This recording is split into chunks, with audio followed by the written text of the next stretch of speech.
안녕하세요. 이 채널을 듣는 이웃들께 인사드린다. 사람들은 말한다. 인생에는 사랑이 3번 온다. 처음은 서투름이고, 두 번째는 아픔이고, 마지막은 의지할 품이다. 그렇다면 63세 처음으로 신부의 옷을 입는 일도 있는가? 20살 처녀처럼 가슴이 떨리는 나이에도 사랑은 오는가? 나는 박선옥이다. 평생 재봉틀 앞에 앉아 옷을 지었다. 웨딩드레스를 한 번도 입어 보지 못했다. 젊을 때는 엄마를 모시고 조카 둘을 키웠다. 사람들은 가정을 꾸리고 아이를 낳았다. 나는 새벽마다 한숨과 함께 눈을 떴다. 화분을 돌보고 뚱뚱한 고양이를 쓰다듬고 오래된 라디오를 켰다. 겉으로는 단정했다. 속에는 기대어 쉴 구석이 텅 비어 있었다. 그 구석을 사람들은 의지라고 부른다. 어느 날 인연이 문을 두드렸다. 골목의 김망음 아주머니가 숨을 가쁘게 몰아쉬며 들어왔다. 선옥 씨. 맞은편 집에 과부가 된 남자분이 왔다. 아침마다 화초에 물을 주고 강아지를 데리고 나간다. 순한 분 같다. 시간 되면 한번 마주보자. 나는 웃으며 손을 내저었다. 내 나이에 무슨 인연이냐. 그래도 밤이 되자 창을 열고 길 건너를 바라보았다. 노란 가로등 아래 백발의 남자가 새 장을 닦고 있었다. 손놀림이 조용하고 정갈했다. 그 모습이 이상하게 따뜻했다. 이틀 뒤 아주머니가 다리를 놓았다. 나는 조심스럽게 최인호 선생 집에 들어섰다. 현관에는 깔끔한 슬리퍼가 놓여 있었다. 거실에는 책과 난초가 있었다. 선생은 미소를 지었다. 이웃이 찾아주니 고맙다. 나이가 들수록 말벗한 사람이 큰 힘이다. 대화는 자연스러웠다. 꾸밈도 과장도 없었다. 화초 이야기와 장맛비 이야기와 늙어가는 마음 이야기가 이어졌다. 선생은 국어 교사로 살았다 했다. 아내는 뇌졸중으로 세상을 떠난 지 3년이 되었다 했다. 딸은 바빠서 집을 비우기 일수라 했다. 집으로 돌아오는 길에 내 마음이 묘하게 흔들렸다. 동정이 아니라 진심으로 나를 바라보는 눈빛을 오랜만에 느꼈다. 며칠 사이 우리는 자주 마주 앉았다. 어느 날 선생은 집 앞 텃밭에서 딴 바나나가 아니라 노랗게 익은 참외를 내밀었다. 나는 팥을 고아 단팥죽을 만들었다. 주고받는 정이 크지 않아도 충분했다. 반평생 잠들어 있던 심장이 천천히 깨어났다. 어느 저녁 선생이 물었다. 늦게 온 인연을 믿느냐? 나는 대답을 서둘지 않았다. 마음이 잔잔하면 믿을 수 있다. 그 말이 입술을 떠났다. 선생은 고개를 끄덕였다. 남은 길을 함께 걸어 줄 사람을 바란다. 그뿐이면 된다. 집에 돌아와 이불을 덮고 천천히 숨을 골랐다. 63의 꿈을 꿔도 되는가. 그러나 내가 아직 건강하고 살아있고 사랑을 느낄 수 있다면 스스로에게 기회를 줘도 되는가. 답은 생각보다 단순했다. 된다. 3달 동안의 만남 끝에 우리는 함께 살기로 했다. 법적 인식도 간소했다. 동네 어르신 몇 분이 앉았고 소박한 밥상이 놓였다. 하얀 꽃 한 다발과 조용한 다짐이 있었다. 나는 말했다. 이젠 혼자가 아니다. 골목 사람들은 놀랐다. 나이가 무슨 상관이냐며 기뻐하는 이가 있었다. 이제 와서 무슨 결혼이냐며 혀를 차는 이도 있었다. 나는 신경 쓰지 않았다. 내 심장에 맞추어 살기로 했다. 아침이면 인호 선생은 생강차를 먼저 데웠다. 어깨에 둘 러플이 아니라 얇은 쇼를 챙겨주었다. 실내화도 따뜻하게 말려주었다. 누구에게도 받아보지 못한 다정이었다. 그러나 평탄함은 길게 이어지지 않았다. 함께 살기 시작한 지 몇 주가 지났을 때 나는 작은 이상함을 느꼈다.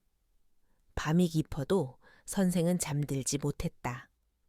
처마 끝에 밤바람이 스치면 그는 현관 앞에 앉아 먼 어둠을 바라보았다. 누군가를 기다리는 사람 같았다. 내가 물었다. 마음에 걸리는 일이 있느냐? 그는 웃으며 말했다. 예전부터 밤을 샜다. 병석의 사람 숨소리를 듣느라 깼다. 혹시라도 그 숨이 멎을까봐 겁이 났다. 나는 더 묻지 않았다. 오래 산 부부의 기억은 쉽게 지워지지 않는다. 그래도 마음 한쪽에서 또 다른 기척이 느껴졌다. 장맛비가 흩날리는 오후였다. 나는 안방 서랍을 정리했다. 오래 비워둔 서랍 깊숙한 곳에서 낡은 천으로 감싼 작은 나무 상자를 찾았다.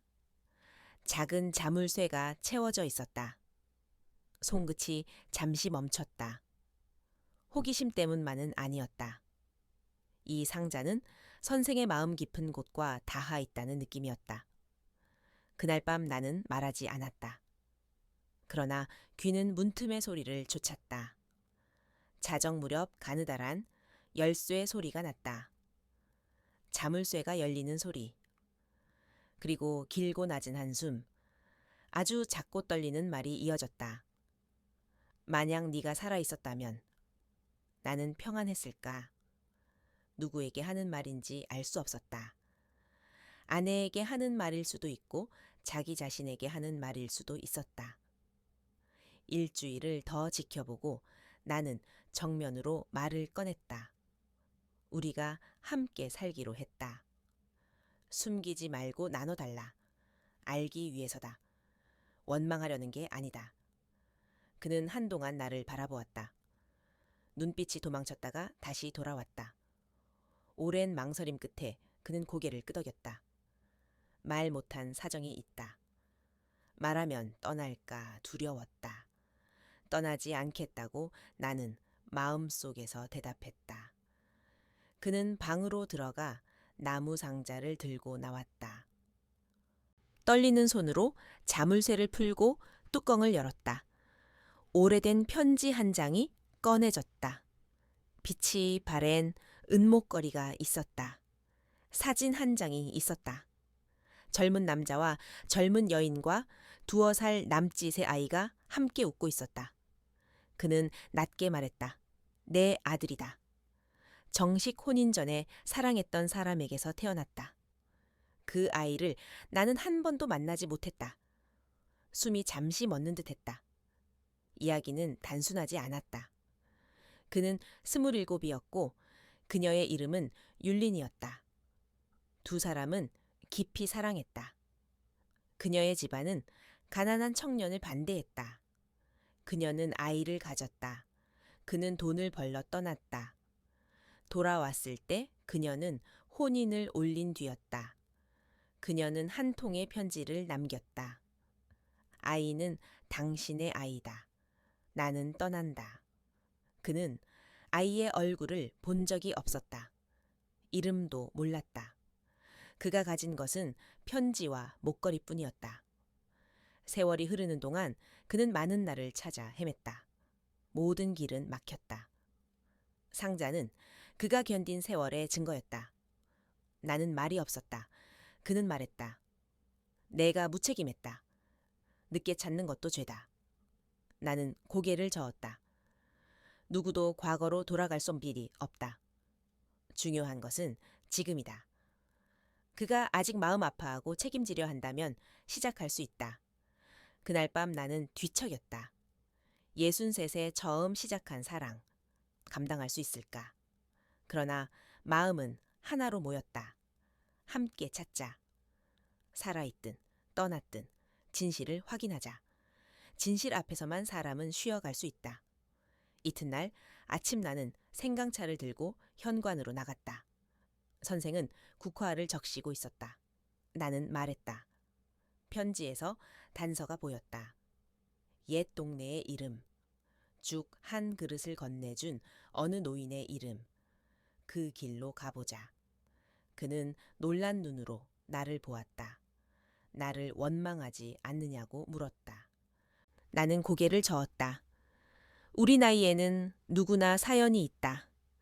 숨긴다고 사라지지 않는다. 당신이 상자를 지켜온 것은 잊지 않으려 했다는 증거다. 나는 당신의 편이다. 그는 돌아서서 눈물을 닦았다. 우리는 새벽에 길을 나섰다. 조카가 오토바이를 끌었다. 남녘의 작은 군으로 향했다. 갈대밭과 논이 이어졌다. 오래 전 시간이 멈춰 선 듯한 마을에 닿았다. 흙집 몇 칸과 오래된 우물이 있었다. 우리는 사람들을 붙잡고 물었다. 1시간쯤 지나서 백발의 할머니가 손가락으로 강가 끝을 가리켰다. 거기 살던 분이 죽을 때까지 죽을 팔고 사람을 도왔다. 혹시 기억할지 모른다. 마지막 집은 대청마루가 낮고 처마가 길었다.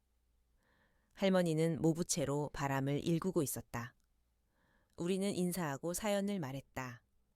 율린이라는 젊은 여인을 기억하느냐고 물었다. 할머니의 눈가가 젖었다. 기억한다. 사연 많은 아이였다. 부모의 뜻대로 시집을 갔다. 울음이 며칠을 이어졌다. 아이를 낳는 날 내가 손을 잡았다. 아이는 건강했다. 그 뒤로 아이를 안고 몇 번 왔다. 어느 날 이후 사라졌다. 우리는 더 물었다. 어디로 갔는지, 남긴 것이 있는지. 할머니는 고개를 저었다. 잠시 뒤 손을 침에 닦고 안으로 들어갔다.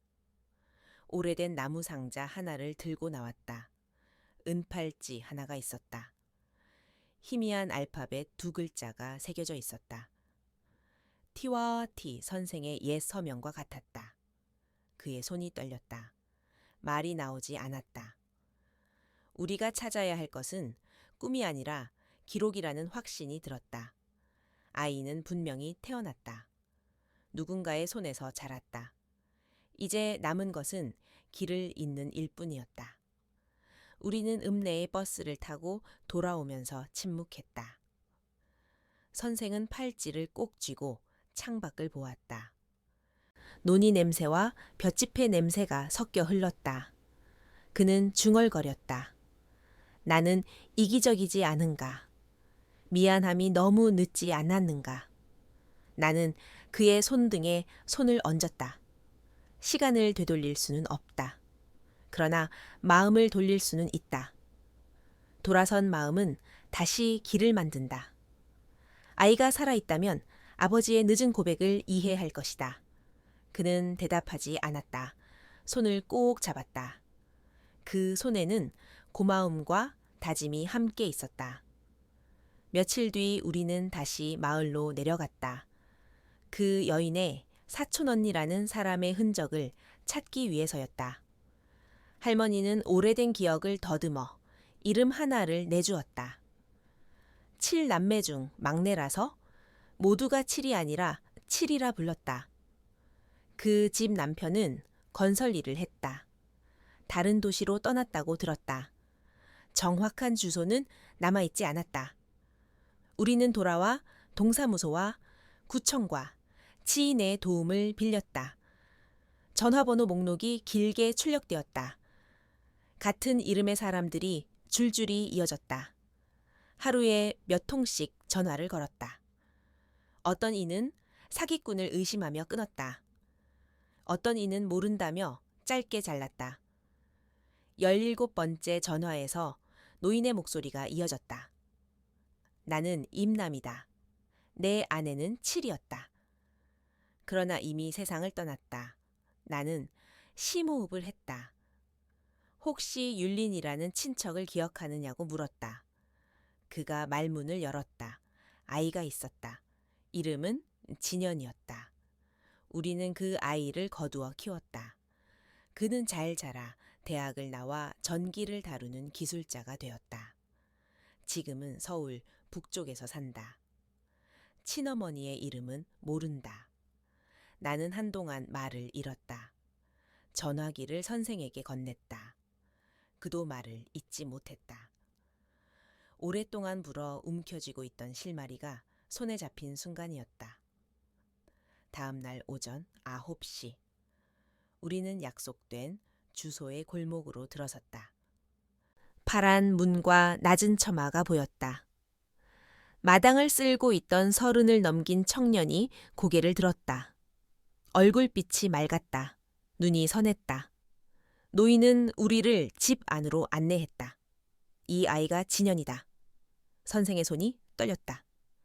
나는 그의 손을 감쌌다. 말은 천천히 꺼내야 했다. 나는 조용히 물었다. 혹시 린이라는 이름을 들어본 적이 있느냐? 청년은 고개를 저었다. 나의 어머니는 칠이었다. 나는 그 이름을 모른다. 선생은 은팔찌를 꺼냈다. 청년은 팔찌에 티티를 오래 바라보았다. 이 모양을 본 적이 있다며 낮게 중얼거렸다. 칠 어머니가 서랍 속에 넣어두었다. 나는 그냥 기억만 했다. 선생은 숨을 골랐다. 그는 말했다. 그 팔찌를 남긴 사람이 너의 아버지다. 공기가 멈춘 듯 했다. 청년은 한 발 물러섰다. 눈빛이 흔들렸다. 분노와 당혹과 공허가 번갈아 스쳤다. 그가 낮게 물었다. 왜 이제야 왔느냐? 선생은 변명하지 않았다. 떠나지 않기 위해 떠났다. 돌아왔을 때 모든 것이 달라져 있었다. 그 뒤로 오래 찾았다. 길은 자꾸 끊겼다. 청년은 씁쓸하게 웃었다. 어릴 적에 아버지를 불러볼 기회가 많았다. 그때는 없었다. 대학을 끝내고 첫 월급을 받은 날도 없었다. 너를 원망하고 싶다. 그러나 또 한편으로는 묻고 싶다. 내 피는 어디서 왔느냐? 그의 어깨에서 힘이 빠졌다. 그는 자리에 앉았다.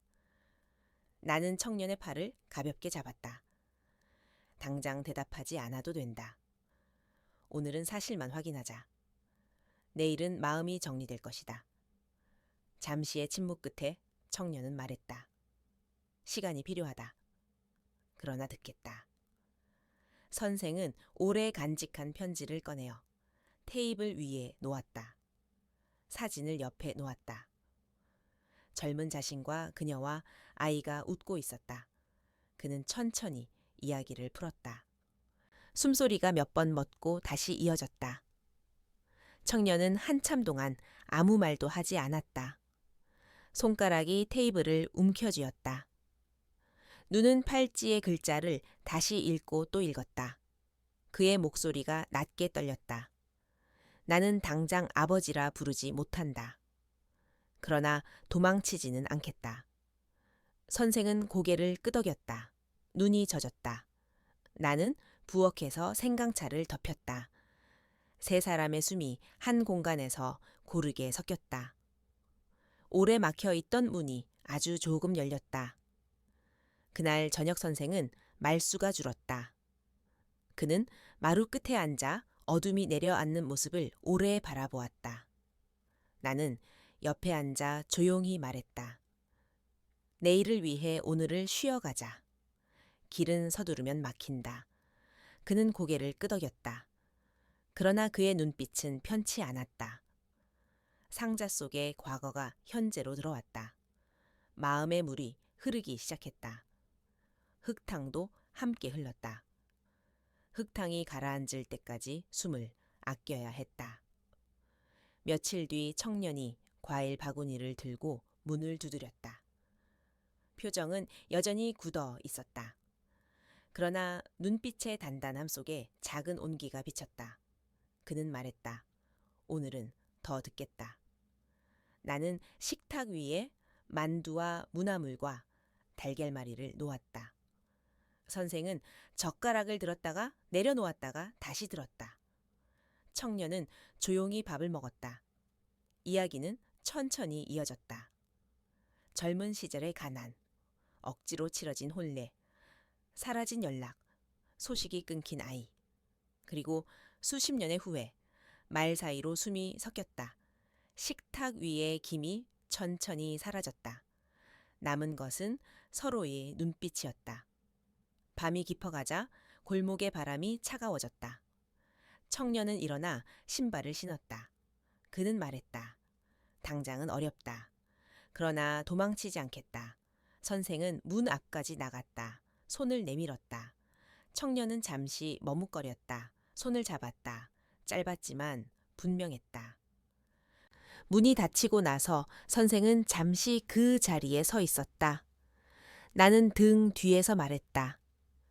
오늘은 여기까지 숨을 쉬자. 내일은 조금 더 걸을 수 있다. 그는 고개를 끄덕였다. 우리는 불을 끄고 거실을 정돈했다. 상자와 팔찌와 편지는 제자리에 놓여 있었다. 그 앞에서 우리는 서로의 자리도 다시 정했다. 마음의 물이 더럽혀져도 흘러가면 언젠가는 맑아진다. 흐름이 멈추지 않도록 숨을 세어야 했다. 며칠이 지났다. 우리는 다시 단서를 좇았다. 오래된 이름 하나, 강가의 마을 하나, 사촌 언니로 불리던 사람 하나. 그 사람의 별명은 칠이었다. 아이를 몇 번 맡아주었다는 이야기만 남아 있었다. 남편은 현장 일을 했다. 도시로 옮겼다 했다. 주소는 남지 않았다. 집으로 돌아오자 나는 메모를 펼쳤다. 동사무소, 구청, 지인, 조카의 친구. 전화를 돌렸다. 같은 이름의 사람들이 쌓였다. 낮에는 내가 걸었다. 저녁에는 인호 선생이 걸었다. 14통, 15통, 16통. 17번째 전화가 이어졌다. 걸걸한 남자의 목소리. 나는 임남이다. 아내는 칠이었다. 이제는 세상을 떠났다. 나는 숨을 고르고 물었다. 혹시 율린이라는 친척을 기억하느냐? 남자는 잠시 침묵했다. 아이가 있었다고 했다. 이름은 진현이었다고 했다. 우리 부부가 데려다 키웠다고 했다. 지금은 서울 북쪽에서 산다고 했다. 좋은 아이라고 했다. 착하고 성실하다고 했다. 전화기를 내려놓고 우리는 한동안 말이 없었다. 선생은 상자를 내려다 보았다. 은팔찌가 희미하게 빛났다. 이튿날 아침, 약속된 골목으로 들어섰다. 파란 철문이 보였다. 좁은 마당이 보였다. 30을 넘긴 청년이 빗자루를 들고 있었다. 맑은 눈, 다부진 어깨. 우리를 보며 멈췄다. 노인은 우리를 방으로 이끌었다. 이 아이가 진현이다. 노인의 말끝이 떨렸다. 선생의 손도 떨렸다. 나는 그의 손을 감쌌다. 차가 놓였다. 김이 났다. 나는 조심스레 물었다. 린이라는 이름을 들어본 적이 있느냐? 청년은 고개를 저었다. 나의 어머니는 칠이다. 다른 이름은 모르겠다. 선생은 천천히 팔찌를 꺼냈다. 청년은 TT라는 글자를 오래 보았다. 어디서 본 듯한 모양이라고 했다. 칠 어머니가 서랍 속에 넣어두었다고 했다. 나는 숨을 고르고 말했다. 이것은 오랫동안 숨겨져 있던 표식이다. 청년의 눈이 흔들렸다. 선생은 입을 열었다. 이 표식을 남긴 사람이 네 아버지다. 공기가 굳었다. 청년은 한 발 물러섰다. 테이블에 가장자리를 꽉 잡았다. 눈동자가 흔들렸다. 왜 이제야 왔느냐는 질문이 입술을 맴돌았다. 선생은 변명하지 않았다. 27의 가난. 떠나야만 했던 나날. 돌아왔을 때의 공백. 이어지지 못한 편지. 끊어진 길. 그 후에 수십 년을 천천히 말했다. 청년은 오래 들었다. 그는 말했다. 지금은 아버지라 부르지 못한다. 그러나 도망치지 않겠다. 선생은 고개를 끄덕였다. 나도 고개를 끄덕였다. 우리는 함께 일어섰다. 짧게 인사를 나눴다. 문이 닫혔다. 바람이 골목을 스쳤다. 그날 밤. 인호 선생은 마루 끝에 앉아 있었다. 나는 옆에 앉았다. 우리는 말을 적게 했다. 대신 숨을 길게 쉬었다. 숨이 가라앉자 마음의 물도 가라앉았다. 다음을 준비할 수 있었다. 사흘 뒤 과일 바구니를 든 청년이 문을 두드렸다. 표정은 굳어 있었다. 그러나 눈빛에는 작은 온기가 어려 있었다. 그는 의자를 끌어앉았다. 더 듣겠다고 했다. 나는 밥상을 차렸다. 달걀말이, 무나물, 김치전, 된장국. 밥 냄새가 방 안을 채웠다. 선생은 젓가락을 쥐었다. 청년도 젓가락을 들었다. 대화는 조용했다. 서로 말을 덧씌우지 않았다. 빈틈을 비난하지 않았다. 빈틈은 빈틈대로 두었다. 시간에 맡겼다. 식사가 끝날 무렵 청년은 낮게 말했다. 다음 주에 또 오겠다. 아버지라는 호칭은 아직 어렵다. 그래도 오겠다. 선생은 깊이 허리를 숙였다. 눈가가 젖었다. 나는 문 밖까지 배웅했다. 하늘은 맑았다. 바람은 부드러웠다. 문이 닫히는 소리가 오래 남았다. 그 다음 주. 청년은 시간을 맞추어 왔다. 이번에는 작은 케이크 상자를 들었다. 테이블에 내려놓았다. 포크를 놨다. 세 사람이 조심스럽게 웃었다. 선생이 조심스레 과거를 더 열었다. 젊은 날의 서점, 밤마다 하던 과외, 첫 월급으로 산 얇은 코트, 겨울의 강바람, 골목의 분식집. 율린이라는 이름이 다시 입술에 올랐다. 그는 고개를 숙였다. 청년은 듣기만 했다. 때로는 물었다. 때로는 침묵했다. 침묵도 대화였다.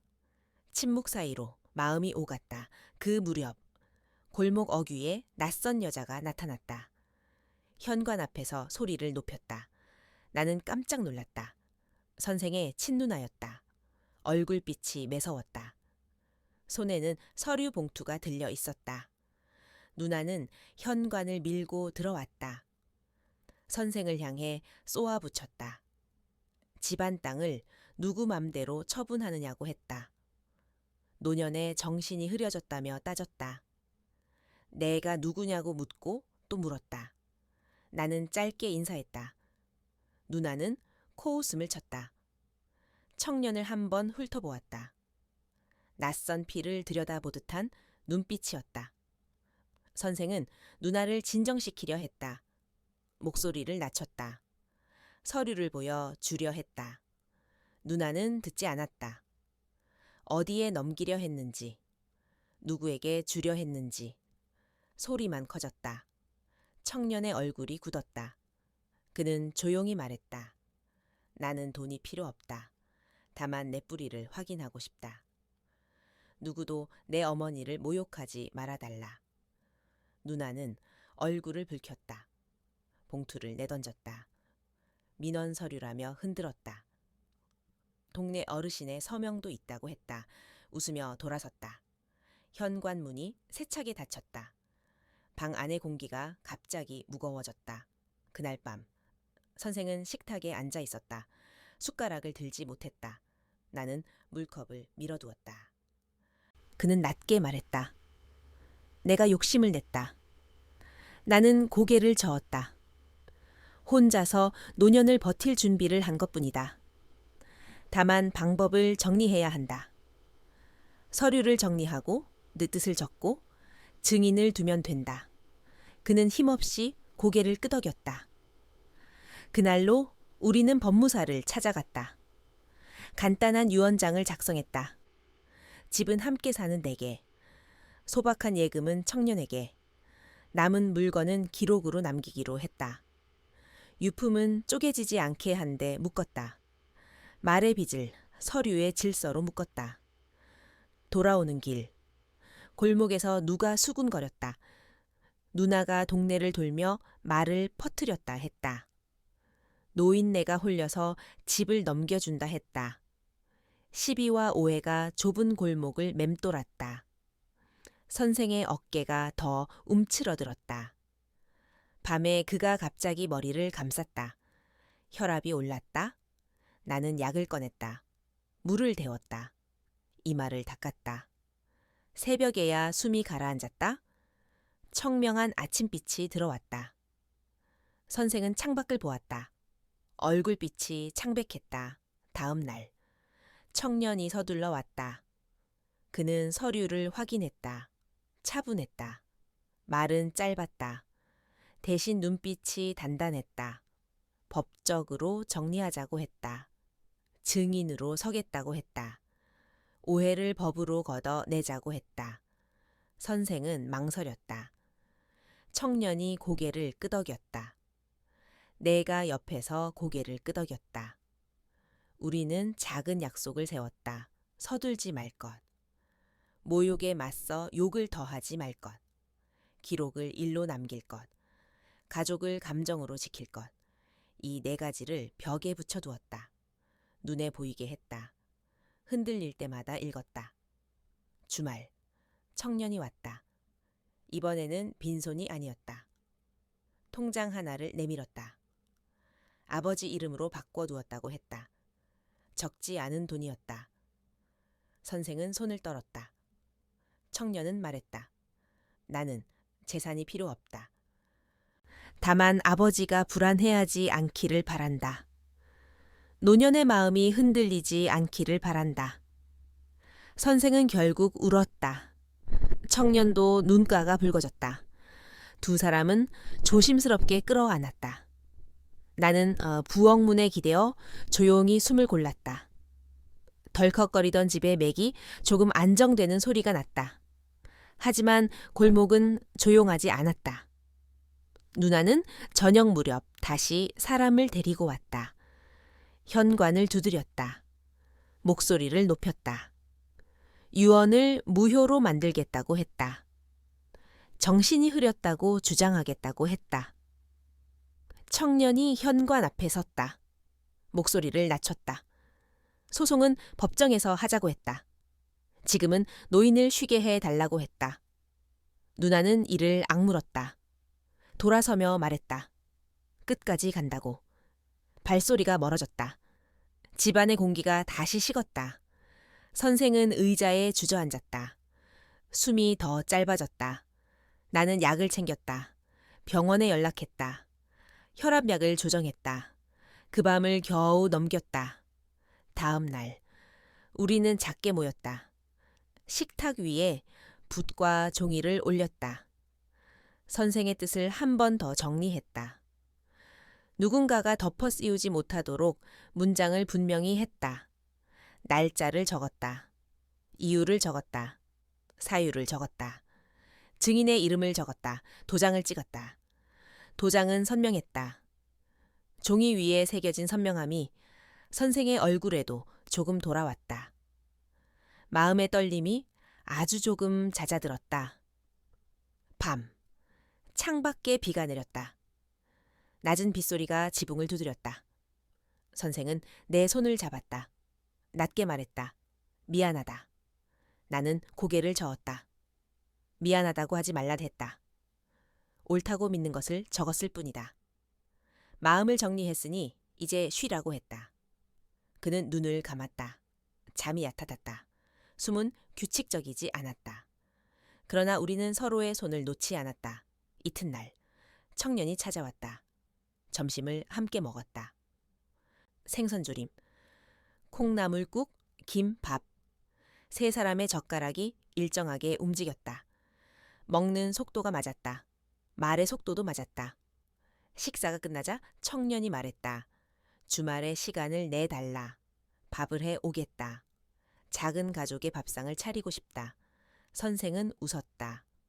웃음이 오랜만에 길었다. 나는 고개를 끄덕였다. 부엌의 불을 천천히 껐다. 냄비에 물을 채워 올려두었다. 증기로 눅눅한 냄새를 걷어냈다.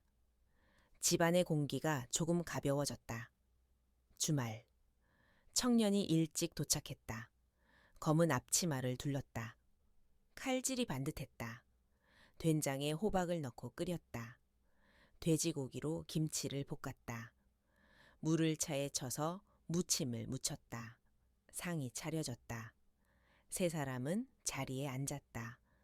선생이 숟가락을 들었다. 청년도 들었다. 나는 숨을 골랐다. 따뜻한 김이 얼굴에 닿았다.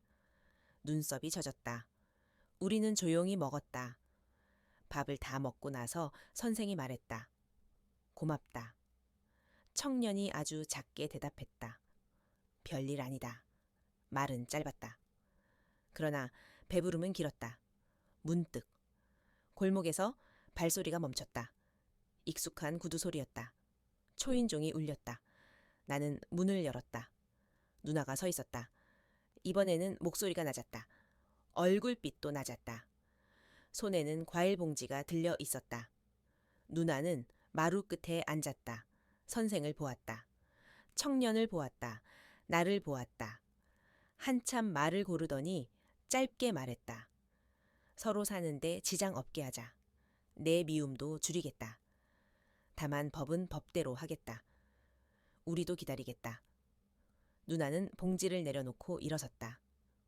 돌아서며 말했다. 오래 아프지 말아라. 문이 닫혔다. 바람이 바뀌었다. 공기가 아주 조금 따뜻해졌다. 그날 밤 선생은 좀 더 깊게 잤다. 숨소리가 규칙을 찾았다. 나는 창문을 조금 열었다. 가을 냄새가 스며들었다. 청년은 현관 앞에 앉았다. 하늘을 보았다. 별이 보였다. 나는 컵에 보리차를 따랐다. 청년에게 건넸다. 그는 컵을 두 손으로 감쌌다. 웃었다. 웃음이 조용했다. 조용한 웃음이 집을 채웠다. 그 다음 주 선생은 병원 진료를 받았다. 약을 조금 바꿨다. 간호사가 생활 습관을 적어주었다. 저녁 늦게 흥분하지 말 것. 소금은 줄일 것. 물은 천천히 마실 것. 숨은 길게 할 것. 우리는 그대로 적었다. 냉장고 문에 붙였다. 청년에게도 사진을 보내주었다. 가족의 약속은 눈에 보이는 곳에 있어야 지켜졌다. 그날 저녁, 선생은 제단 앞에 향을 올렸다. 고개를 깊이 숙였다. 마음의 물이 잠깐 잔잔해졌다. 며칠 뒤, 선생은 내 손을 잡았다. 낮게 말했다. 올해 어릴 적 이야기를 하자. 형이 하나 더 있었다. 이름은 치였다. 또 한 사람. 막내가 있었다. 이름은 탐이었다. 나는 눈을 올렸다. 그는 고개를 끄덕였다. 오래전 헤어졌다고 했다. 전쟁과 이주와 가난이 가족을 갈랐다고 했다. 연락은 끊겼다고 했다. 사진 한 장만 남았다고 했다. 서랍 어딘가에 있다고 했다. 우리는 서랍을 뒤졌다. 앨범을 뒤졌다. 낡은 봉투가 나왔다. 뒷면에 적힌 숫자가 보였다. 오래된 연도였다. 세 사람의 젊은 얼굴이 있었다. 넓은 들판, 푸른 하늘. 셋이 팔을 걸고 웃고 있었다. 선생의 손이 떨렸다. 나도 떨렸다. 청년은 사진을 오래 보았다. 말없이 숨을 골랐다. 숨을 골라야 다음을 찾을 수 있었다. 그날 밤 청년은 노트북을 열었다. 검색을 했다. 이름을 조합했다. 지역을 조합했다. 동창회, 향후회, 재회, 동포단체, 참전회보. 작은 글을 보냈다. 간단한 사연을 보냈다. 오래된 사진을 첨부했다. 답장은 오지 않았다. 첫날은 조용했다. 둘째 날도 조용했다. 셋째 날 저녁에야 간단한 회신 하나가 왔다. 확인해 보겠다. 기다려 달라. 우리는 잠을 설쳤다. 새벽에 창문을 열었다. 어둠과 새벽 사이의 공기가 들어왔다. 마음도 그 사이 어딘가에서 떨렸다. 아침. 청년의 전화가 울렸다. 모르는 번호였다. 그는 받았다. 목소리가 떨렸다. 나는 부엌에서 귀를 기울였다. 그는 짧게 대답했다. 메모를 했다. 눈이 반짝였다. 내 쪽을 보았다. 입술이 움직였다. 단서를 찾았다고 했다. 먼 바다 건너에서 소식이 왔다고 했다. 사진 속의 이름을 기억하는 사람이 있다고 했다. 연락이 더 이어질 것이라고 했다. 선생은 의자에 앉아 고개를 끄덕였다. 긴 숨을 내쉬었다. 손이 내 손을 찾았다. 우리는 손을 맞잡았다. 아침 햇살이 마루에 번졌다. 노트북의 화면이 어둡게 빛났다. 밤새 기다리던 답장이 왔다. 해외에서였다. 오래된 사진을 본 적이 있다는 사람이 있었다. 이름도 겹쳤다. 전고 무렵이었다. 모르는 번호가 울렸다. 강진현이 전화를 받았다. 차분한 목소리가 이어졌다. 그는 짧게 대답했다. 메모를 했다. 눈빛이 달라졌다. 전화를 끊고 말했다. 연락이 왔다. 큰아버지의 아들이라고 했다. 이름은 지성이라고 했다. 미국에서 산다고 했다. 사진을 보냈다고 했다. 이메일이 도착했다. 사진이 첨부되어 있었다. 들판에 선 세 남자의 사진이었다. 우리에게 있는 사진과 같은 날이었다. 다만 더 선명했다. 뒷면에는 연도가 적혀 있었다. 글씨가 또렷했다. 지성의 메일에는 짧은 사연이 적혀 있었다. 아버지가 평생 두 동생을 그리워했다. 특히 둘째 우리는 숨을 길게 내쉬었다.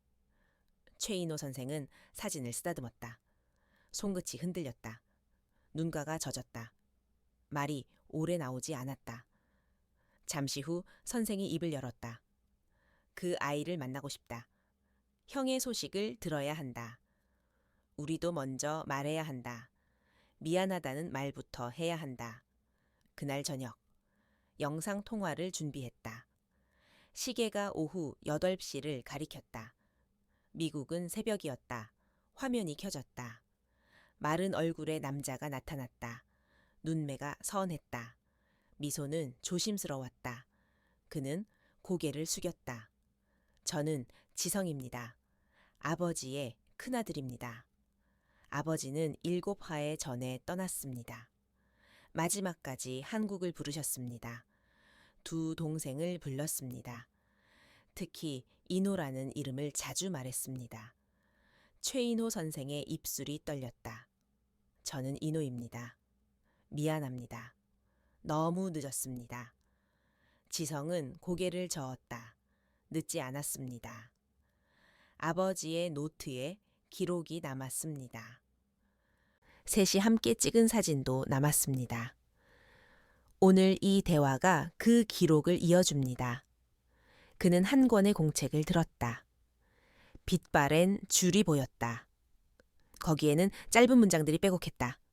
동생 인호, 동생 탐, 들판, 비오는 날, 국수, 웃음.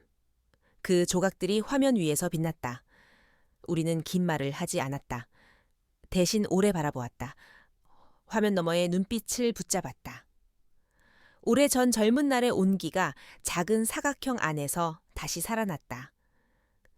대화는 짧았지만 충분했다. 통화가 끝나자 방 안은 조용해졌다. 우리는 앉은 자리에서 한동안 일어나지 못했다. 마음이 움직이느라 다리가 잠시 말을 듣지 않았다. 다음 날, 지성에게서 메일이 다시 왔다. 작은 봉투 한 개의 사진이 첨부됐다. 거기에는 주소와 이름이 적혀 있었다.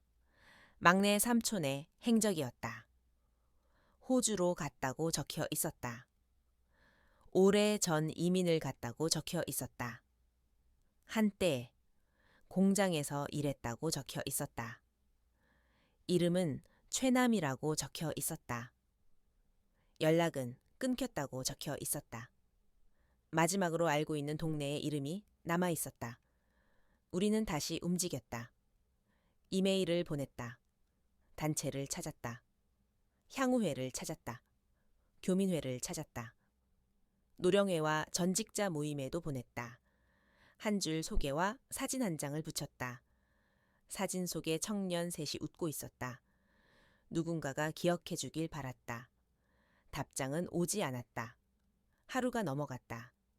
이틀이 넘어갔다. 셋째 날 저녁. 한 통의 답이 닿았다.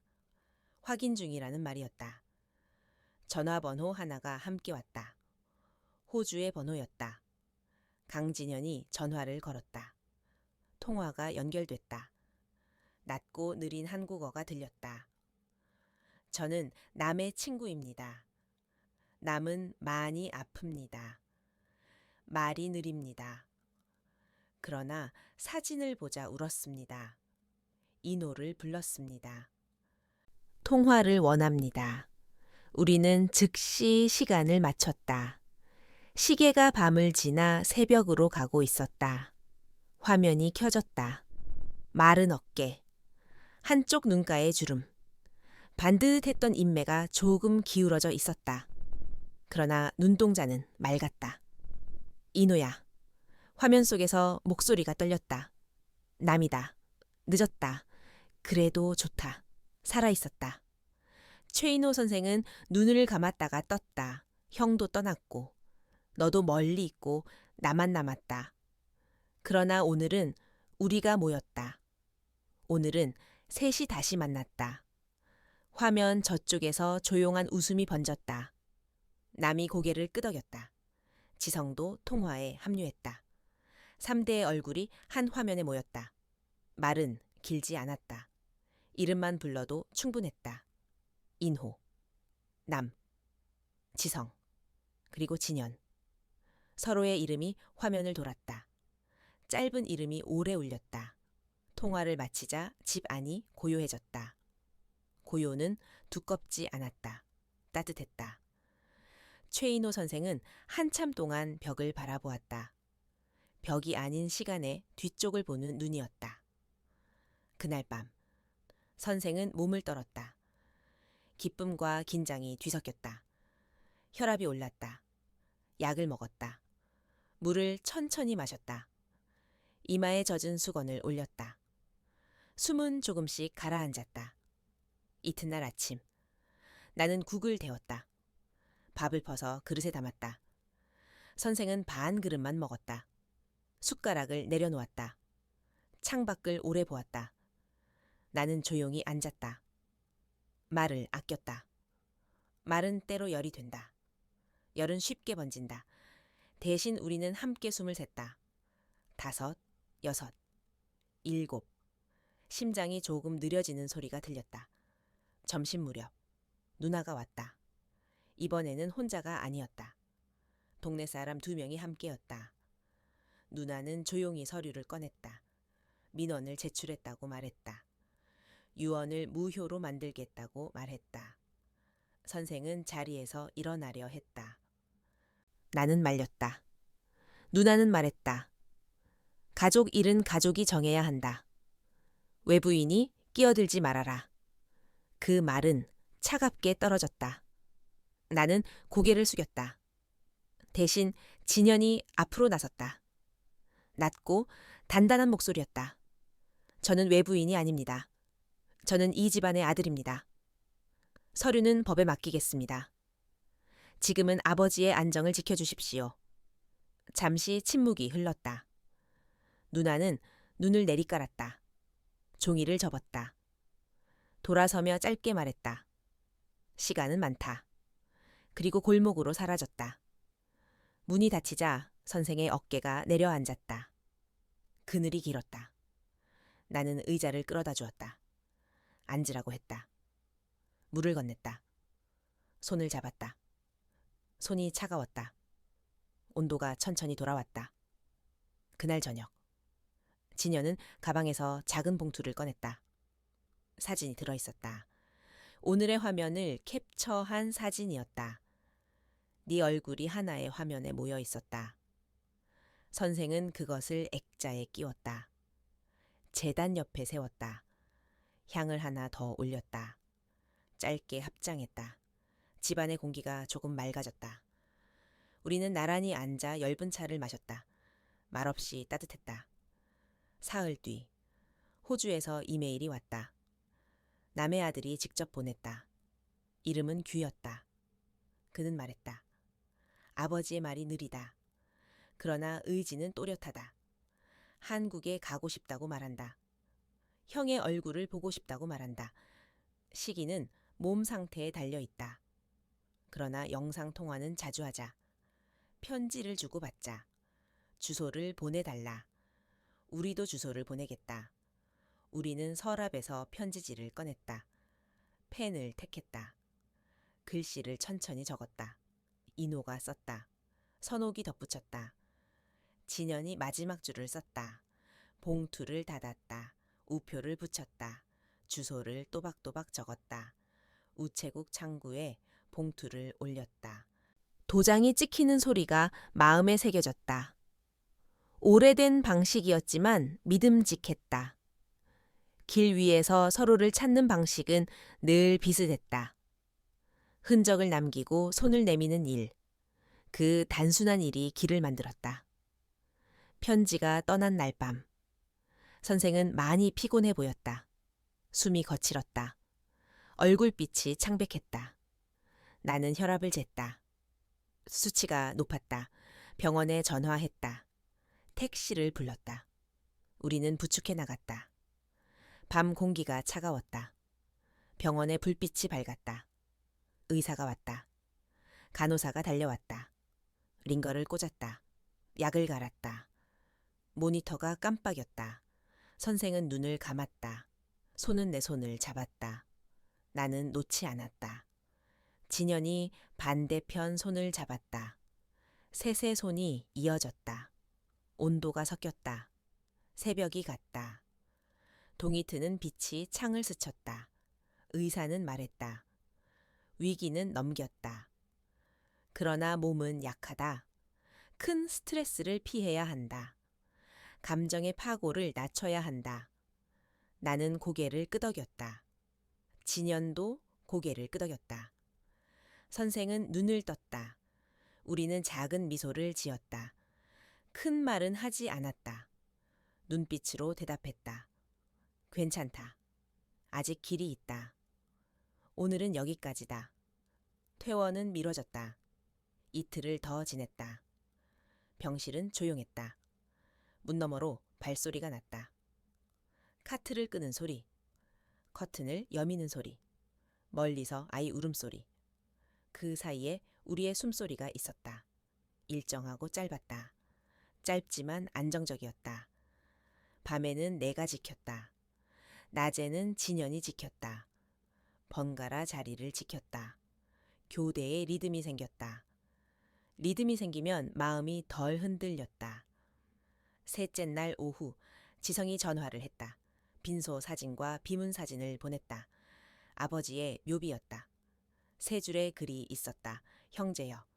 늦게라도 서로 만나자. 나는 먼저 간다. 누가 읽어도 눈이 젖을 문장이었다. 최인호 선생은 화면을 오래 보았다.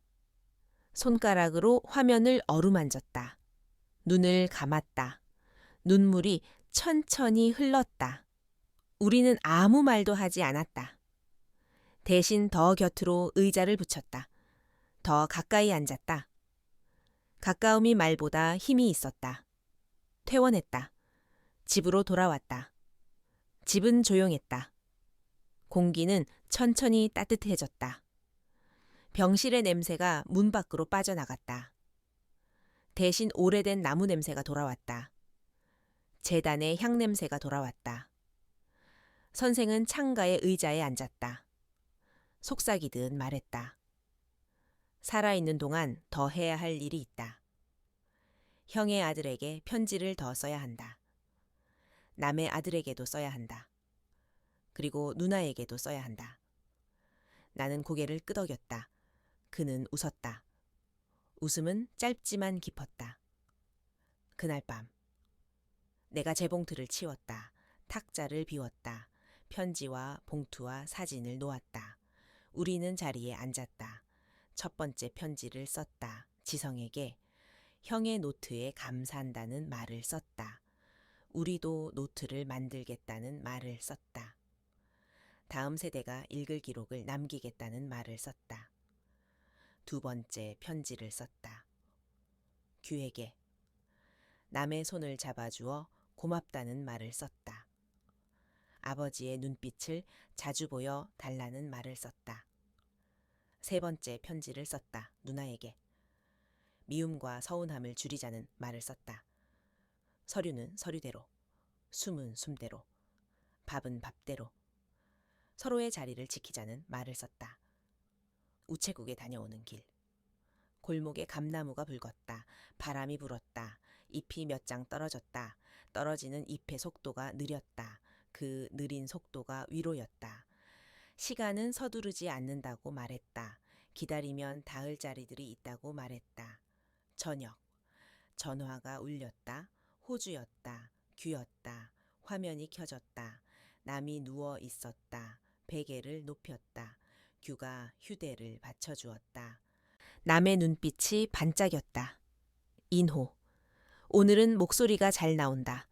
남이 낮게 웃었다. 웃음이 화면을 따뜻하게 했다. 진연이 인사를 했다.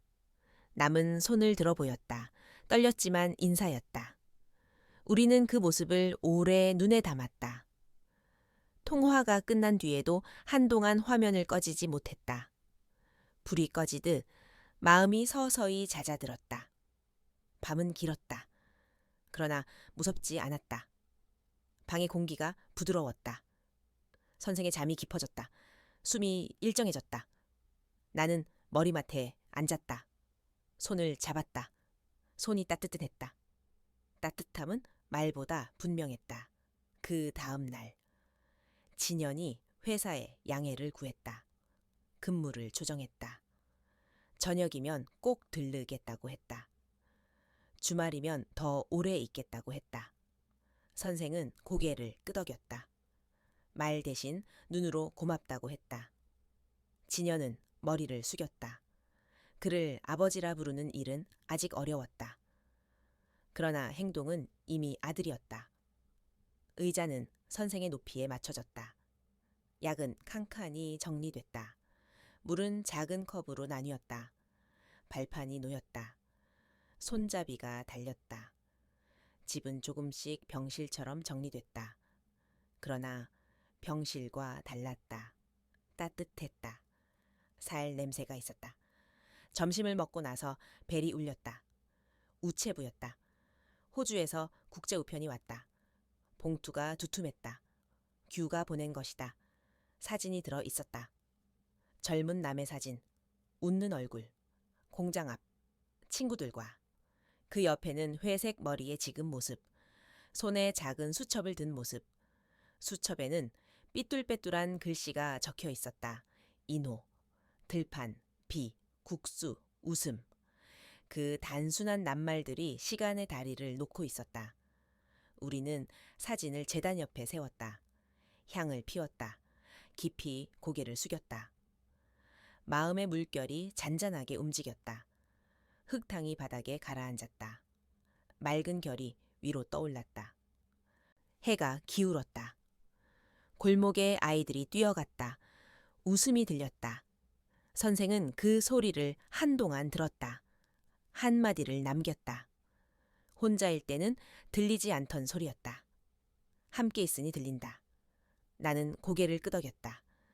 집은 사람을 품을 때 집이 된다. 말은 짧고 진실했다. 그날 저녁 누나에게서 짧은 메시지가 왔다. 내일 들르겠다. 조용히 이야기하자. 서류는 나중에 하자. 병원은 가지 말자. 집에서 보자. 말이 부드러웠다. 우리는 서로를 보았다. 고개를 끄덕였다. 준비할 것은 많지 않았다. 차, 좌석, 창문, 공기, 숨, 마음. 그 6가지만 정리하면 됐다. 다음 날 아침이었다. 누나가 약속대로 왔다. 문 앞에 잠시 서 있었다. 숨을 가다듬는 모습이었다. 나는 문을 열었다. 인사를 했다. 누나는 고개를 끄덕였다. 손에는 과일 봉지가 들려 있었다. 말수는 적었다. 눈빛은 복잡했다. 거실의 의자를 둥글게 놓았다. 창을 조금 열었다. 바람이 부드럽게 스며들었다. 차를 내렸다. 잔을 3개 놓았다.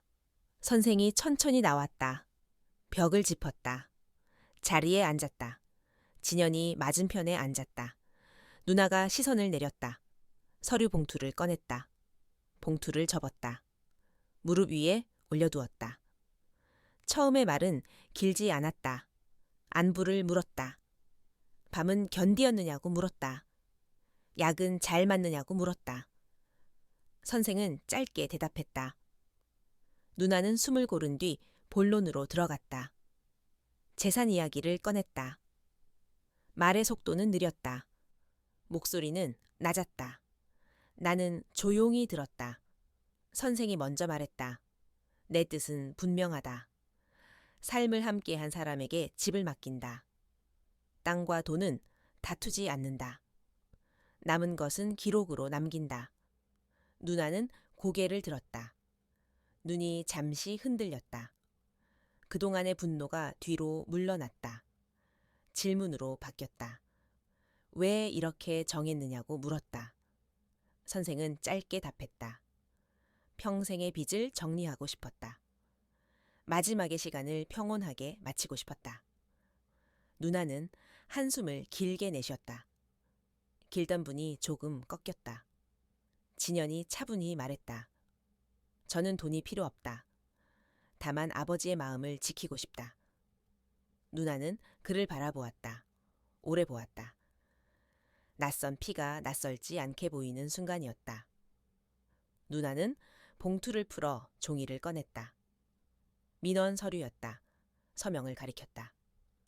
동네 사람들의 이름이 보였다. 누나는 서류를 다시 접었다. 무릎 위에 올려두었다. 조용히 말했다. 서류는 보류하겠다. 다만 앞으로의 절차는 분명히 하자. 법과 마음을 함께 세우자. 나는 고개를 끄덕였다. 선생도 고개를 끄덕였다. 대화는 길지 않았다. 그러나 깊었다. 누나는 과일 봉지를 건넸다. 문 앞에서 멈췄다. 선생을 보았다. 조용히 말했다. 많이 아프지 말아라. 돌아섰다. 골목으로 사라졌다. 문이 닫혔다. 공기가 가벼워졌다. 집안의 그림자가 한 뼘 줄었다. 그날 오후 선생은 잠을 길게 잤다. 숨이 고르게 이어졌다. 나는 부엌을 정리했다. 접시에 물기를 닦았다. 테이블을 훔쳤다. 재단의 향을 갈았다. 진연은 마당을 쓸었다. 마른 잎을 모았다.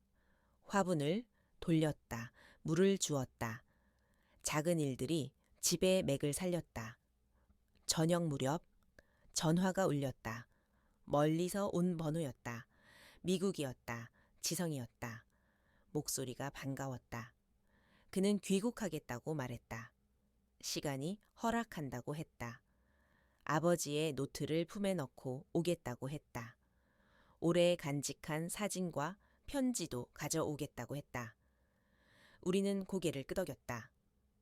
고맙다는 말이 절로 나왔다. 사흘 뒤였다. 지성이 골목으로 들어섰다. 긴 비행의 피곤이 얼굴에 남아 있었다. 그러나 눈빛은 밝았다. 우리는 현관에서 맞았다. 손을 꼭 잡았다. 거실에 앉았다. 지성은 가방을 열었다. 노트를 꺼냈다. 얇은 공책이었다. 표지는 해졌다. 안에는 짧은 문장이 빼곡했다. 인호, 남, 들판, 비, 국수, 웃음, 그리고 미안함, 그리고 보고픔, 그리고 그리움. 종이의 오래된 냄새가 방 안에 퍼졌다. 선생은 공책을 쓰다듬었다. 손끝이 떨렸다. 지성이 사진을 꺼냈다. 옛 사진이었다. 셋이 팔짱을 끼고 서 있었다. 하늘은 파랬다. 들판은 넓었다. 웃음은 맑았다. 선생은 사진을 제단 옆에 세웠다. 향을 올렸다. 고개를 깊이 숙였다. 마음의 물결이 부드럽게 흘렀다. 그날 밤 네 사람은 오랜 시간 앉아 있었다. 지성은 미국에서의 이야기를 들려주었다. 아버지가 한국을 그리워한 이야기였다. 편지를 쓰다 지워버린 이야기였다. 우표를 붙이지 못한 봉투들이었다. 선생은 눈을 감았다. 눈가에 물기가 맺혔다. 진연은 말없이 들었다. 말 대신 숨으로 대답했다. 숨은 길고 낮았다. 낮은 숨이 방 안을 채웠다. 다음 날 호주에서 메일이 왔다. 규의 메일이었다. 말이 간단했다. 아버지가 더 약해졌다고 했다. 그러나 의지는 또렷하다고 했다. 화면으로라도 자주 보고 싶다고 했다. 주소를 물었다. 편지를 받고 싶다고 했다. 우리는 즉시 회신했다. 주소를 보냈다. 재단의 사진을 보냈다. 집 안의 풍경을 보냈다. 지성의 사진도 함께 보냈다. 규는 즉시 답장을 보냈다. 고맙다는 말, 곧 영상통화를 하자는 말, 준비되면 연락하겠다는 말. 세 문장이 도착했다. 그날 저녁, 영상을 연결했다. 화면이 떨렸다. 호주의 저녁이었다. 침대 옆에 스탠드가 따뜻했다. 규가 휴대를 들고 있었다. 남이 누워 있었다. 눈빛은 살아 있었다. 인호를 불렀다. 인호가 대답했다. 지성이 인사했다. 진현이 고개를 숙였다. 네 얼굴이 화면에 모였다. 말은 많지 않았다. 그러나 충분했다. 이름만 불러도 눈물이 났다. 인호, 남, 지성, 규, 그리고 진현. 이름이 돌았다. 화면 속의 눈물이 반짝였다. 화면 밖의 눈물도 반짝였다. 통화를 마치자 선생은 잠시 멍하니 앉아 있었다. 손이 떨렸다. 웃음과 눈물이 한꺼번에 올라왔다. 나는 이마를 닦았다. 물을 데웠다. 약을 챙겼다. 진현이 부축했다. 선생은 침대에 누웠다. 숨을 고르게 했다. 밤이 깊어졌다. 창밖의 소리가 잦아들었다. 잠이 찾아왔다. 잠은 얕지 않았다. 깊고 따뜻했다. 이튿날 오후, 선생은 힘이 빠져 보였다. 말이 줄었다. 눈빛은 선명했다. 손을 잡았다. 조용히 말했다. 부탁 하나를 남기고 싶다. 내가 떠난 뒤에도 소송을 하지 마라. 미움으로 마지막을 남기지 마라. 나는 고개를 끄덕였다. 진현도 고개를 끄덕였다. 지성도 고개를 끄덕였다. 우리는 약속을 세웠다. 종이에 적었다. 벽에 붙였다. 보기 쉬운 곳에 붙였다.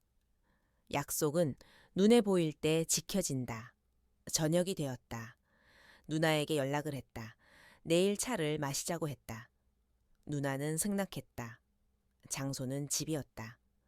시각은 오후 2시였다. 나는 부엌을 정리했다. 차잎을 덜어냈다. 다관을 닦았다. 잔을 말렸다. 거실을 정돈했다. 의자를 맞췄다. 커튼을 정리했다. 창문을 닫았다가 조금 열었다. 바람의 길을 만들었다. 약속한 날. 누나가 들어왔다. 표정은 지난번보다 부드러웠다. 말투도 낮았다. 우리는 자리에 앉았다. 차를 따랐다. 누나는 잔을 들었다. 천천히 내려놓았다. 말했다. 어제 생각을 많이 했다. 원망이 내 몸을 갉아먹었다. 나는 피곤했다. 동생도 피곤했다. 이 집도 피곤했다. 이제 그만하자. 선생은 고개를 숙였다. 고맙다. 짧은 한마디였다. 그러나 깊었다. 누나는 봉투를 꺼냈다. 민원 접수증이었다. 봉투에 넣었다. 내 가방에 넣었다. 더는 꺼내지 않겠다. 누나는 말했다. 다만 절차는 절차대로 하자. 공증을 늘리고 진단서를 보완하고 증인의 서명을 새로 받자. 나도 증인이 되겠다. 오해를 줄이자. 말과 문서를 함께 세우자. 나는 고개를 끄덕였다. 진현도 고개를 끄덕였다. 선생의 눈가에 물기가 맺혔다. 그날의 대화는 단단했다. 날카롭지 않았다. 부드러웠다. 그러나 흐릿하지 않았다. 선명했다. 누나는 조용히 일어섰다. 현관에서 멈췄다. 동생의 손을 잡았다. 손이 따뜻했다. 짧은 시간이 길었다. 누나는 돌아섰다. 골목으로 걸어갔다. 햇살이 누나의 어깨에 내려앉았다. 그림자가 길게 따라갔다. 문이 닫혔다. 바람이 들었다. 집이 한결 가벼워졌다. 저녁. 지성과 진현이 문서를 정리했다. 복사를 했다. 폴더에 꽂았다. 날짜를 적었다. 순서를 정했다. 선생은 제단 앞에 앉았다. 향을 올렸다. 눈을 감았다. 마음의 물결이 잔잔했다. 집의 온도가 한 칸 올랐다. 밤. 선생이 잠들었다. 숨이 규칙을 잃었다. 얼굴빛이 달라졌다. 나는 바로 깨웠다. 이름을 불렀다. 대답이 늦었다. 혈압계를 꺼냈다. 수치가 높았다. 병원으로 향했다.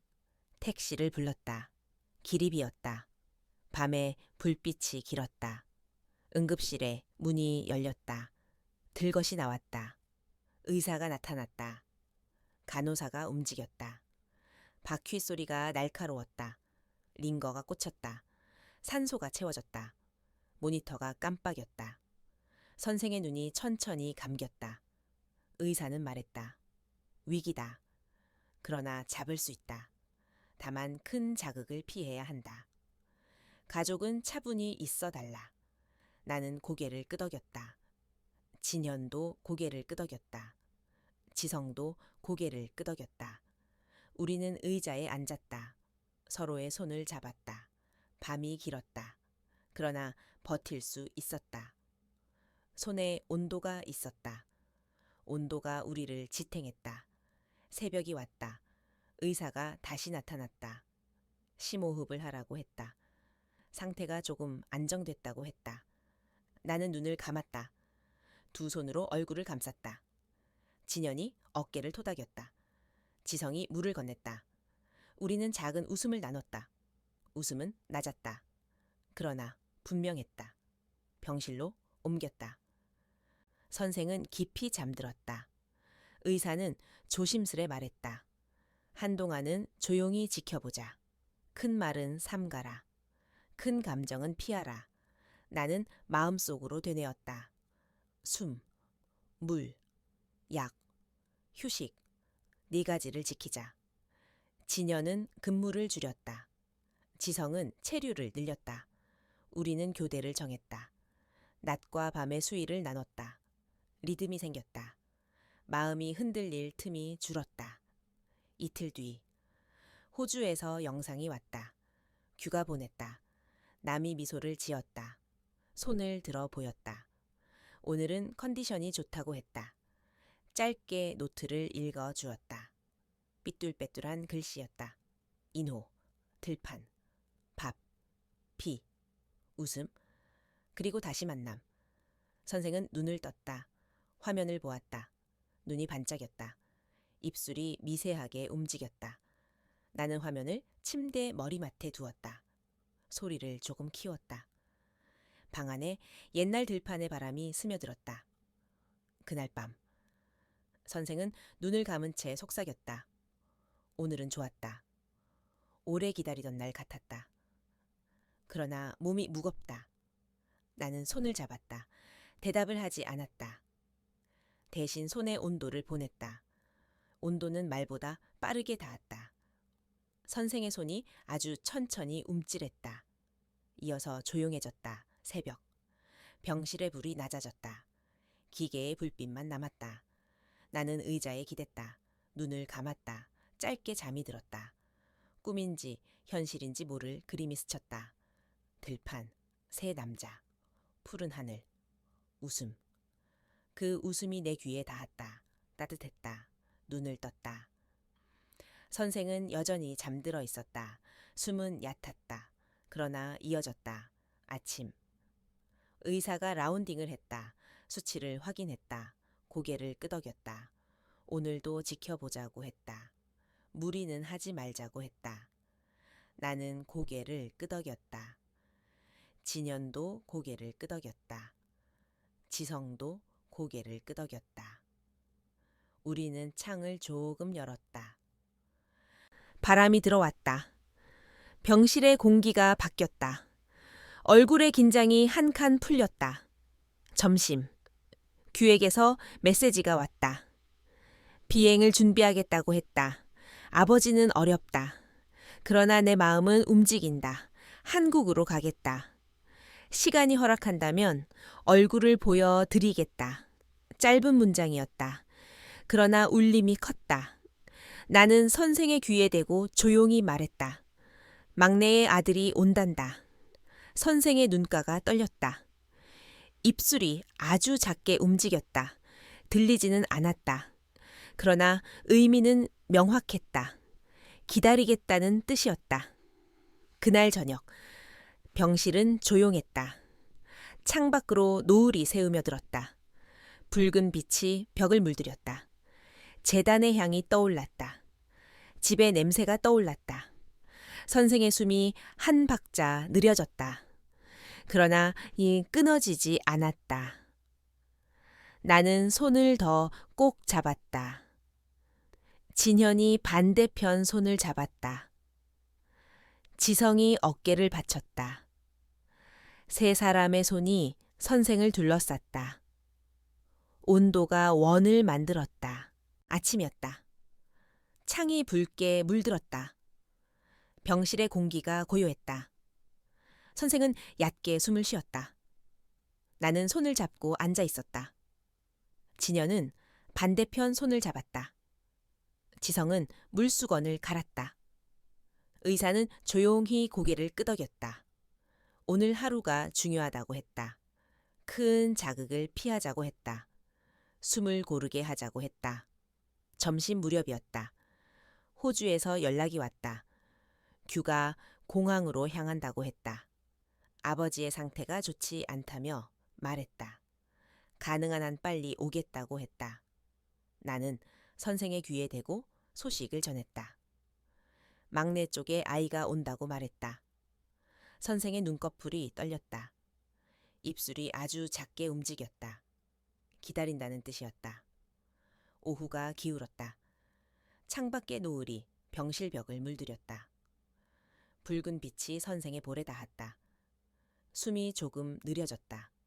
끊어지지는 않았다. 나는 손을 더 꼭 잡았다. 진현이 어깨를 감싸주었다. 지성이 이불을 정리했다. 우리는 말을 아꼈다. 숨을 셌다. 5, 6, 7.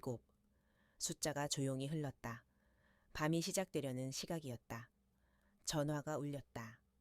규가 말했다. 환승을 마쳤다고 했다. 새벽에 도착한다고 했다. 인사를 전해달라고 했다.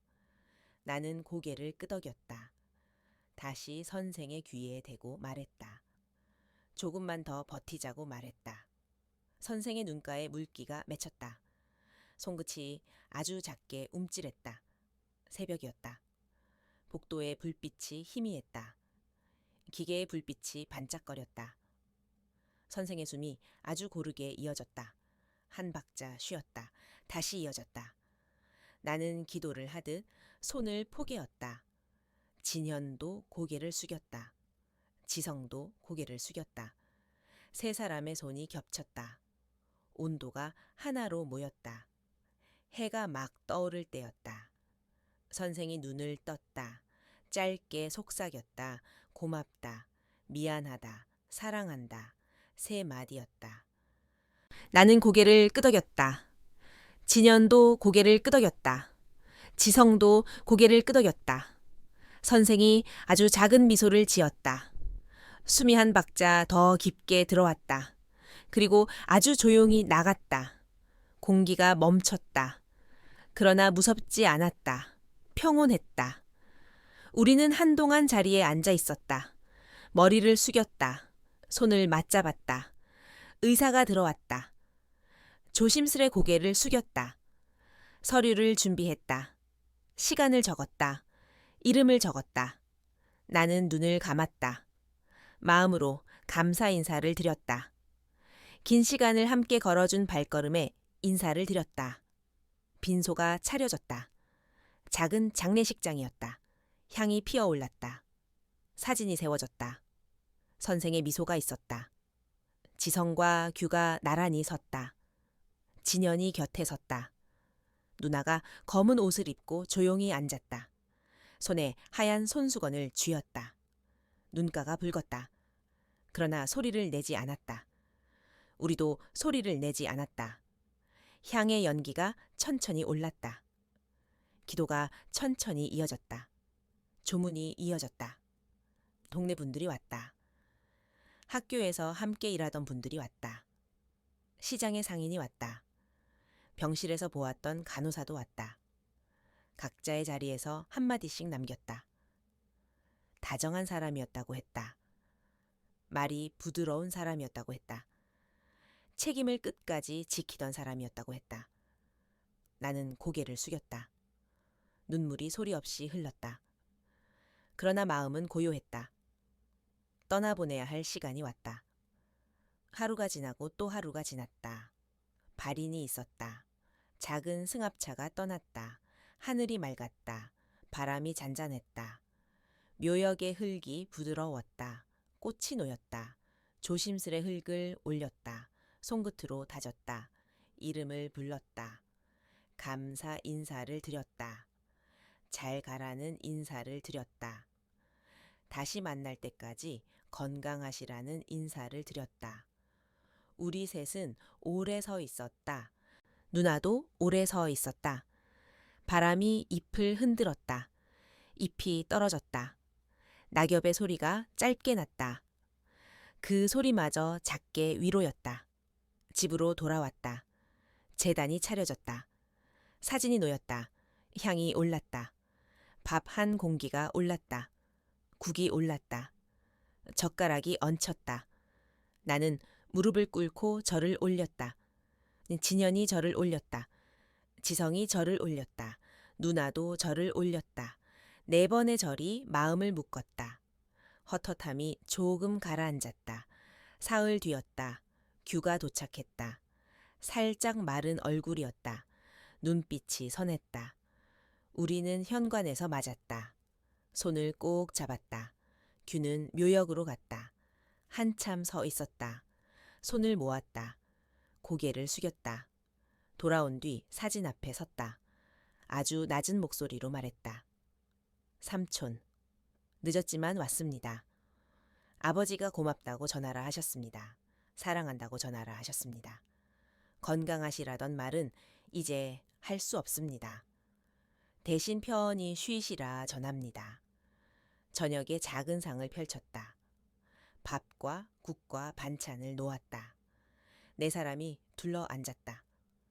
누나는 과일을 깎아 놓았다.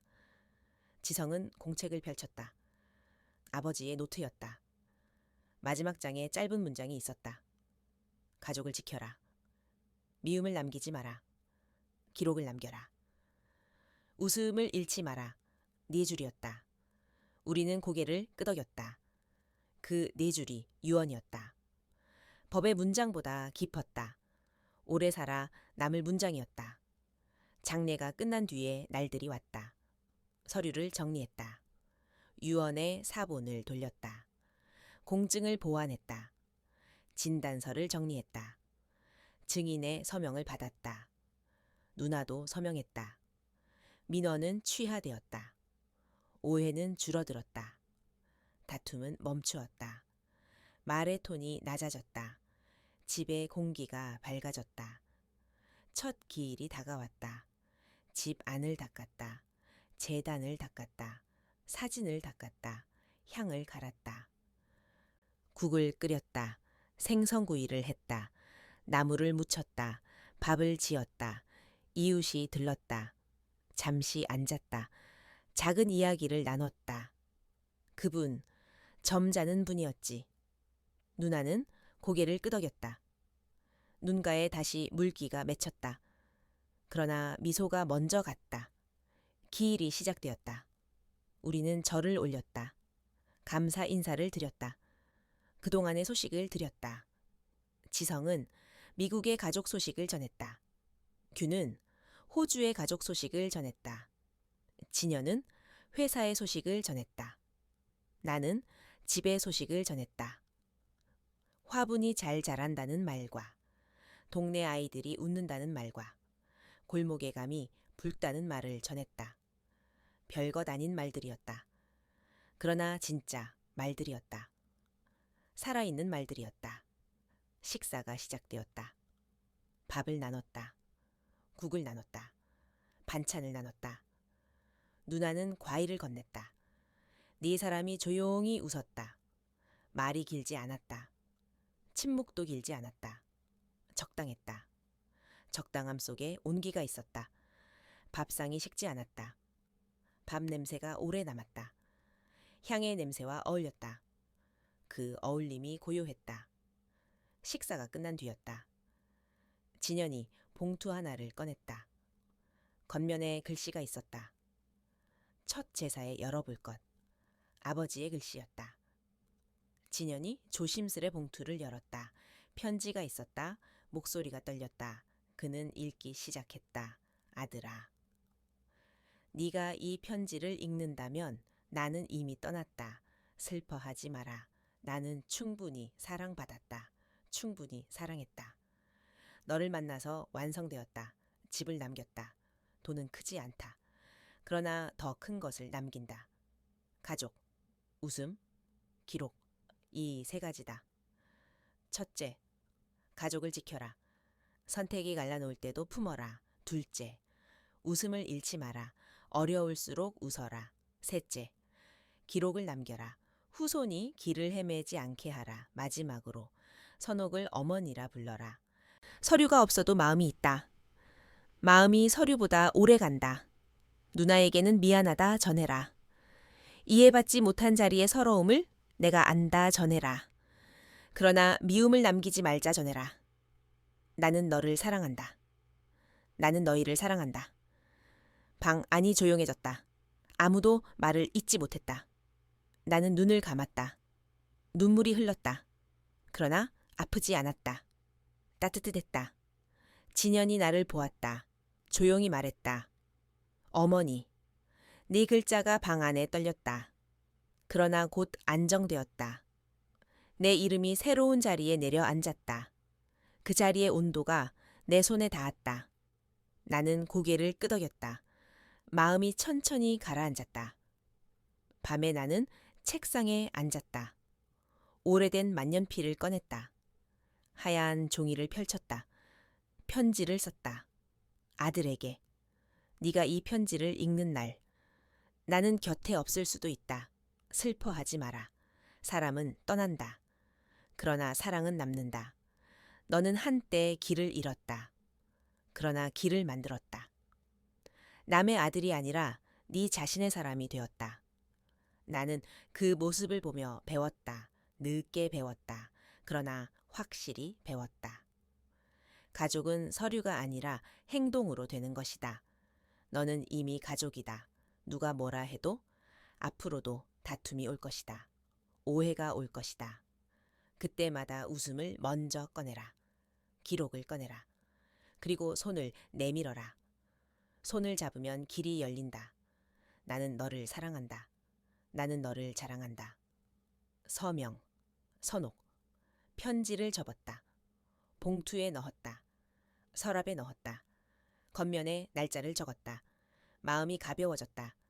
그 후의 날들이 흘렀다. 규는 호주로 돌아갔다. 지성도 미국으로 돌아갔다.